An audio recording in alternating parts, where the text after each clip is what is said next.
You can love your spouse and still feel completely alone in your marriage. Nobody plans to end up in a sexless marriage, but a lot of couples can quietly drift there. We don't fight about it. We just don't talk about it. It's not explosive. It's silent. And that's what makes it dangerous. Today on Carl and Heather Present the silent struggle that couples don't talk about. Let's go. Oh, don't you know it's Carl and Heather Present Marriage Podcast. Data shows that a lot of you listen to and watch Carl and Heather Present, but you're not subscribed to the podcast. Subscribe, please, to this podcast on YouTube or Apple or Spotify. If you're listening, please help us so that we can help keep giving you a place for your marriage to grow stronger. And it does wonders for us in helping us grow the ministry. So thanks for that. Mm-hmm. Well, how you doing, babe? Doing really good. Yeah. I flew home from Wyoming yesterday. I don't know if you knew that or not. I did because I was flying with you. That's right. We were together. We were doing a marriage conference for the wonderful people at First Baptist Wyoming. No. The whole state has one First Baptist church. Somebody did tell me that there are more people in Metro Nashville than there are in the entire state of Wyoming.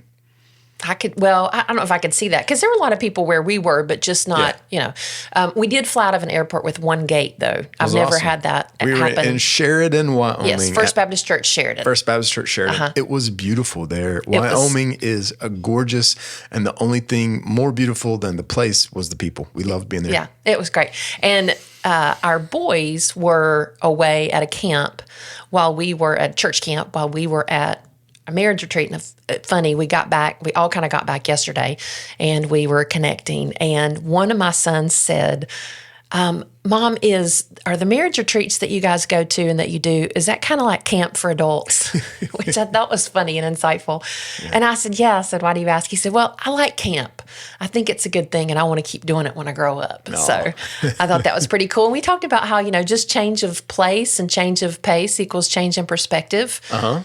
And that really is true about both of those things, like going to a camp or going to a marriage conference or getting away together as a couple. So I thought it was pretty cool. We also had an experience where we left before the boys left for camp. Yeah. And one of our neighbors was taking care of the house for us, like coming in, letting the dog out. Yeah. Shout out to the best neighbors ever. Shout out to the good neighbors. Mm-hmm. And you know who you are. And we get a text, and our friend said, I'm assuming you didn't mean to leave this candle burning all weekend long. So we were gone, the boys were gone, but one of our offspring left a candle burning, and thank God our neighbor literally saved our dwelling place. Mm-hmm. Yeah, absolutely. Anyway. That was really helpful. Okay, well, today we are talking about a sexless marriage. Right. And the reason we're talking about this is because it's something that's become increasingly important to us. We've been made aware of a lot of different situations where this is a thing, but this was a thing for us. Yeah. And it was a thing for us when we first got married, especially at a time where you would, kind of anecdotally presume that newlyweds can't keep their hands off each other. Right. The opposite was true for us. Totally opposite. So we got started with a really high risk of having a sexless marriage. We liked each other. Yeah.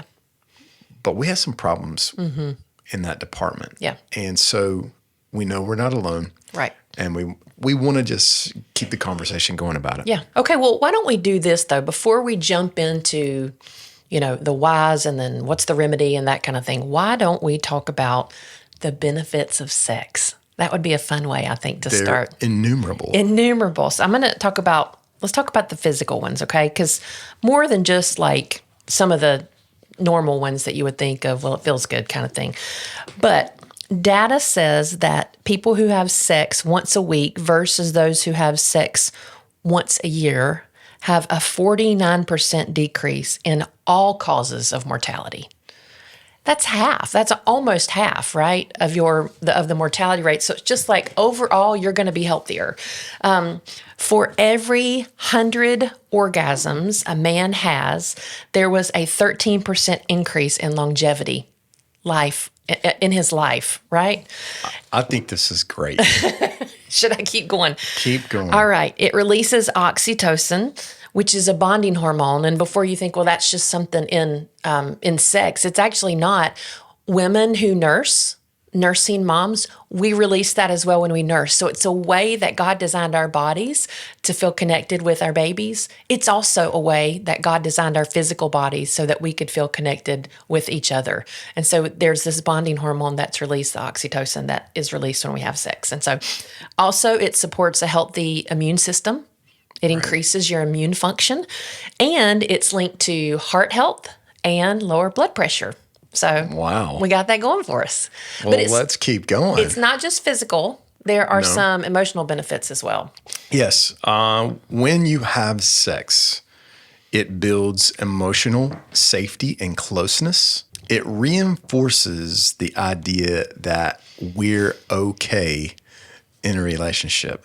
It increases affection outside the bedroom. That's funny for us. We always talk about this, that like, I feel close to you after we have sex. You feel close to me before we have sex. I need to feel close to you before we have sex, and then you feel close after. So it's like this, the Lord made us in that way. It's unique. Yeah. Mm-hmm. It emotionally reduces feelings of rejection or insecurity. Mm-hmm. I definitely feel rejected if I say, "Are you into it?" and you reject me. Yeah, I say no. You don't ever do. Not really. so much. Yeah. But it is a good point to make, though. It's this idea of like you are with a person and you are fully exposed, like literally, but then emotionally you're exposed as well. So you are as vulnerable as you ever are with anyone. Yeah. You know? Yeah. And then again, it strengthens that pair bonding thing emotionally. Spiritually, though, is what makes this different, because any other podcast could talk about the physical and emotional effects of sex. But this is a podcast where we are set apart and different because we believe in our marriages, Christ is what makes the difference. And so there is this idea from the Bible when God says the two shall become one flesh, that is something significant that happens with two people in a covenant relationship. And so you're experiencing something different than just an I do kind of thing. Like we say I do, we sign a contract. This is a covenant and it's different. It's also reflective of the covenant God has made with us. And so we're reflecting that. It also invites self-giving love versus taking. You know, society would say you have sex so that you feel good. And the Bible teaches us, while, yes, God created our bodies to enjoy sex, we also can do that so that I can serve you in that area, and vice versa, you serve me. And then it protects us. It's a protection. We're protected from drifting into isolation, and we're pushed towards connection. So spiritually, sex matters as well. So it sounds like we need to be having sex, Yeah.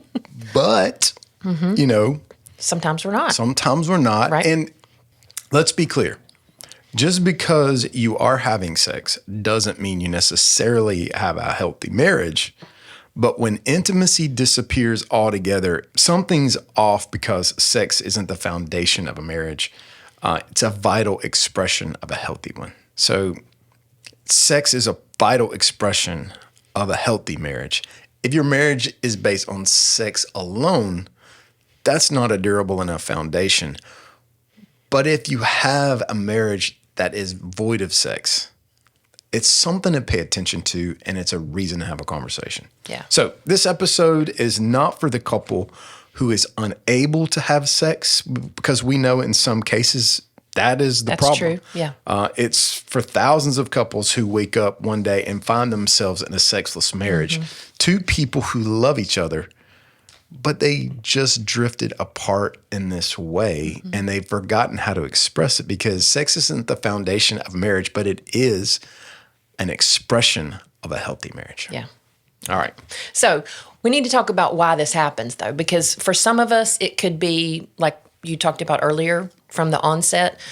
A lot of people who are listening, though, it might be something that you felt like you drifted into. Yeah. Okay. And so why do we drift into these sexless marriages?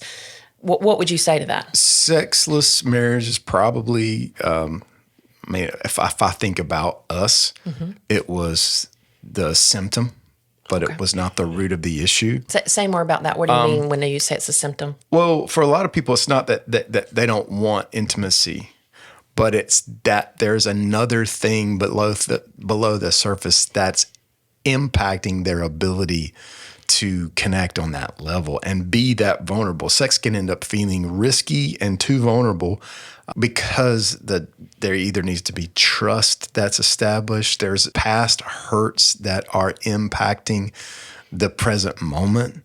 There are a lot of reasons that it can be, how you can get there. Unresolved conflict.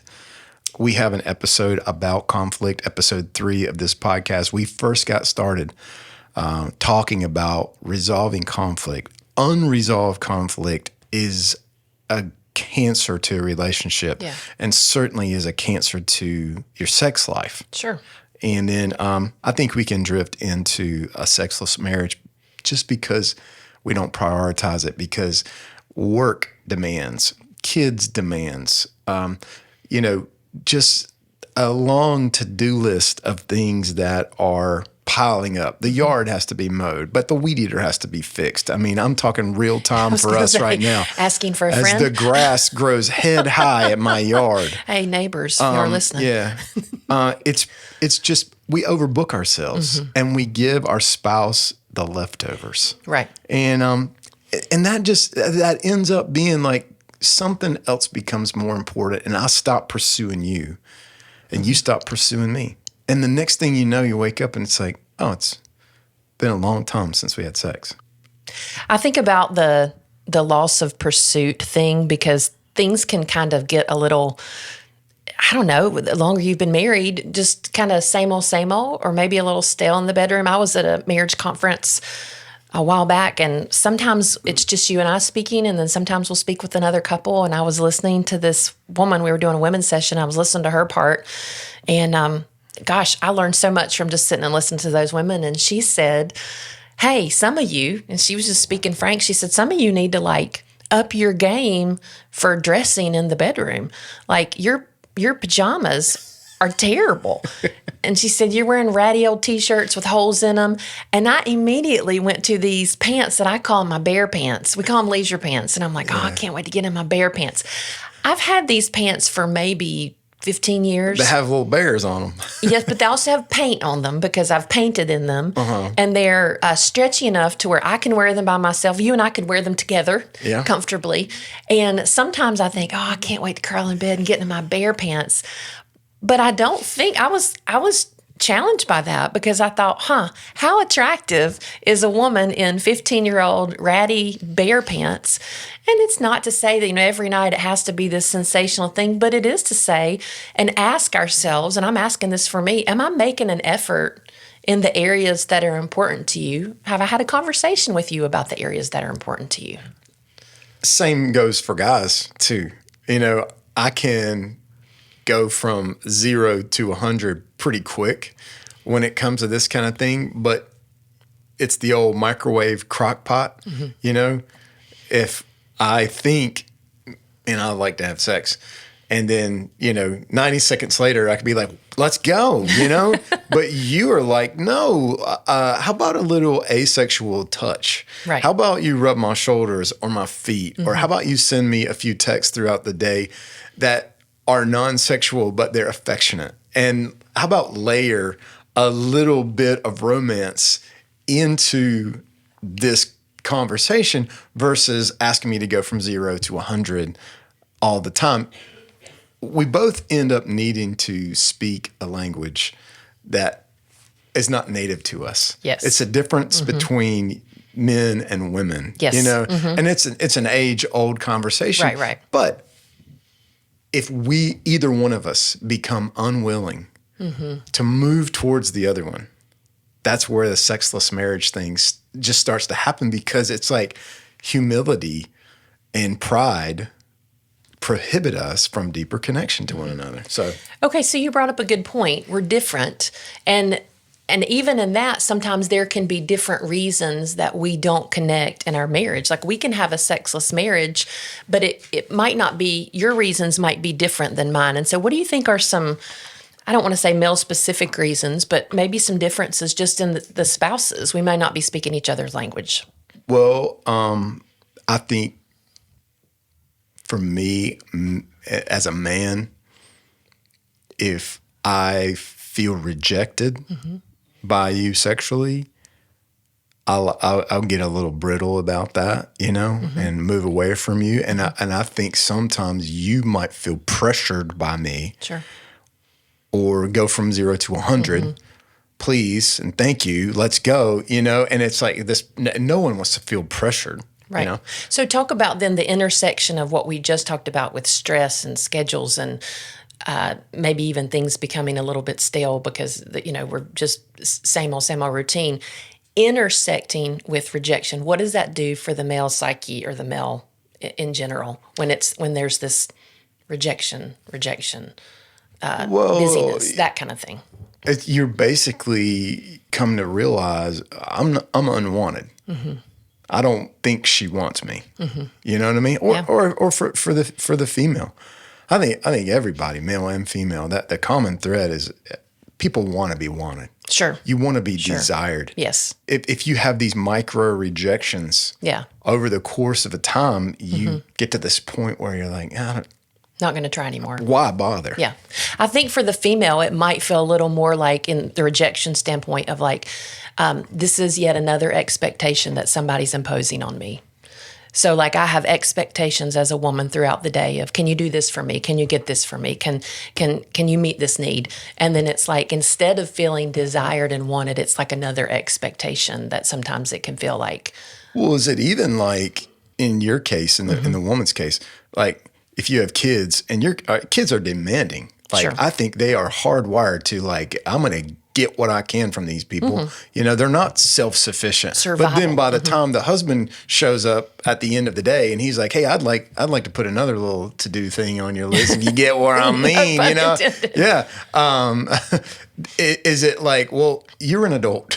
Right. Stop bothering me. Yes. I've given all I can to these kids. Yeah, it's that. And it is, it's that idea of speaking a different language because even our desires come from different places. Like, we're different in desires. I mean, like when I get like interested in sex, it's almost always because of I feel respected. You respect, you validate. You'll say thank you. You'll appreciate me just as a man in our home. You'll say something good about me being a dad. But that's a huge turn on. I'm so grateful for that. But it's a sexual turn on. And then I like the way you look. Like, I like the way you dress. I like that you wear makeup. I'm into that. I like that your hair is blonde. I'm into that. You're pretty. You got a good smile. And even you smell good. Like, if you smell good, I'll be like, yo, what up, girl? Like the way you smell. Yeah. And sometimes you're like, get away from me. You don't have time for this. It's just a timetable. But you're different. I'm different because it's more person-centered. Like I think about more the way you make me feel. So when I get that, you want to sing it, I know. When you send me that text that says, hey, thanks for taking care of the boys, or thanks for doing that, or I appreciate you, or you're so pretty. I'm so thankful that you're my wife. I love doing this ministry with you, or anything like that, just of appreciation. But you make me feel valued and important. And then that non-sexual touch to know that I'm not just being objectified because of the way I look, but it's who I am as a person. It's person-centered. And so I've always said it's not like if you're watching, it's not this or this. That's not asexual touch. And if you're listening by audio, she's Honking some smacking. boobs or smacking some butts. Yeah, that kind of thing. We should have given a PG-13 warning at the beginning of this. Okay. But here's a caveat that I want to say to all this, okay? Just briefly. That there are valid reasons for not having sex in a particular season. Illness or recovery. Maybe you're going through an intense period of grief, postpartum healing or trauma, maybe it's past or present, or maybe just an extreme life season. Yeah. Okay. But here is something to think about. There is a difference between a season and a settled pattern. So if a season becomes a pattern, then that's when it can become unhealthy. So, is there hope? There is hope. I think we should talk about it. But before we talk about it, I want to tell you about something we're doing, something I'm excited about, you're excited about, and it's Transform South Sudan. It's a ministry we're partnering with, and we're spending the rest of our year raising $85,000 to pay for a maternity ward to be built at the Achik Women's Clinic in Lietnam, South Sudan, which I have been there. A matching gift of $42,500, half of what we need, has already been given, and we have donations coming in from our listeners. We do. So excited about that. And so to find out more about how you can help us reach our goal, go back and listen to episode 78, or you can go to transformsouthsudan.org/maternity. Transformsouthsudan/maternity. All right. Yeah. So let's talk about this hope. Is there hope? How do we, what's the hope in all of this? You and I have talked about this a lot. We've had more than one sex episode on the podcast, but we believe that God is the designer of sex. He has an intention and a purpose for it, and that there is not a such thing as compartmentalizing sex away from God. So the hope for any kind of healing, physical healing, spiritual healing, emotional healing, the hope for any kind of healing is Jesus. And inviting him into this space is just as appropriate as inviting him into any other space of our life. He is a comprehensive Savior and a comprehensive Redeemer. And so that's the first thing that I want to say to anybody who's in a sexless marriage and you wish it could change. Do not doubt the power of the presence of God to change and transform everything. And God wants married people to have sex. He wants it to feel good. He wants it to be great. He wants it to be a reflection of his goodness in your marriage. Just because it's been gone for a while doesn't mean it's gone for good. It's something that can be restored. Just because it's awkward doesn't mean it's broken in it. It just means you're starting again. I would much rather have a situation be awkward with progress than not awkward and keep getting worse.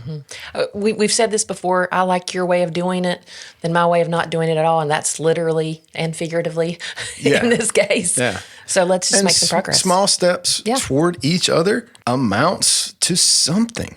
Yeah. And so I think maybe if anybody's listening and you're like, oh, I'm frozen, one action step, one faith step, you know? And so how do we do it though? Yeah. Like if you're going to take that step, what's the first step I need to take? It's a small step. So it's got to start with connection, not performance. So it's not like I've got to do this particular way. No, instead, you've got to find ways to connect with your spouse. Like, give me an example. Okay. So you don't have to go from zero to everything, but you do have to begin stepping toward one another. A good step for a lot of us would be have a conversation about this.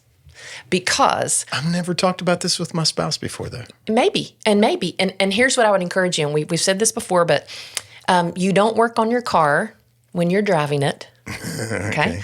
And so don't talk about it while you're in the act. What if I said like, hey, you want to go for a little test drive? Would that be like a code word? No, like go for a walk where actually it's not even a possibility. You're out and about or you're at a restaurant where you can have open and honest conversations. Be humble. You can't be like, we've said this, you can't be like too connected to like, oh, that was my signature move. You didn't like that kind of thing. You've got to be open about that. Even something as simple as like, why don't like start flirting again? Like send your spouse a flirtatious text or put a note and somewhere that they'll find it in their car. And that's not immature. That's not something you do when you're immature. That's maintenance for your marriage to help you in your next steps. What would you say to somebody though that hears that and they want to send a flirty text, but then it's also going to come from out of nowhere? It's like, what if you run the risk of your spouse being like, "What are you doing?" Yeah, you absolutely run that risk. Nothing ventured, nothing gained. Yeah. That is an absolute risk that you run in marriage when you open up your heart to someone else. But if you think about what you would you want your spouse to take a step towards you, even if it's something out of nowhere? And then I would say to each spouse, be open to receiving something that might be a little bit different than what you're used to. Yeah. Practice some of that non-sexual touch. Practice, rubbing their shoulders or rubbing their feet or rubbing their back, or even just I love it in church when you grab my hand or where you sit next to me, where your leg is touching my leg, that kind of thing. I love it. A sexless marriage is not the end of your story. It's just an invitation to rebuild something deeper. And you mentioned this earlier, you're not broken. There's no marriage that is beyond repair. And I think we're examples of that. Well, the goal isn't just more sex, even though having more sex helps you live longer. Well, we said that. That's true. Established that. I hope I live forever. The goal is not having more sex. Yeah. It's having more connection. And sex is the most intimate way you can connect with somebody, with another living human. And our story. Yeah. Our story was one, if we look back, that sex was the symptom of a broken connection that we had. Our sexless marriage at the beginning. And when I say at the beginning, I want to be honest without going into everything just for time's sake. But we're talking, it was a 10-year journey for us of working on this thing to where we felt like it got to this is where we want to go and where we want to head with this. But it was really because we had a lack of connection from a lot of other things. It wasn't the act itself that was broken. It was stuff that we both brought into our marriage relationship that until we unburdened ourselves with those things and got healing in those things. Yes. Again, that, symptom versus the root kind of a thing. It wasn't until then that we began experiencing freedom and healing and joy and deeper connection. Yeah. So there's hope for every marriage. Hey, if you are listening to this and you think, I would love prayer for this in my marriage or any other issue, but if you want prayer for this issue, will you email us at hi@carlandheather.com? We love to pray for marriages. We do that on the You can red. reach out also social media. It's Carl Carty. It's Heather.Carty on Instagram. Yeah, and it's completely confidential. Of course. We're not going to be having an episode about your prayer requests. We're going to pray with you. We're going to link arms because we don't want to do this thing alone. All right. Yeah. We love everybody. Yep. Together on purpose. Together on purpose. Phew.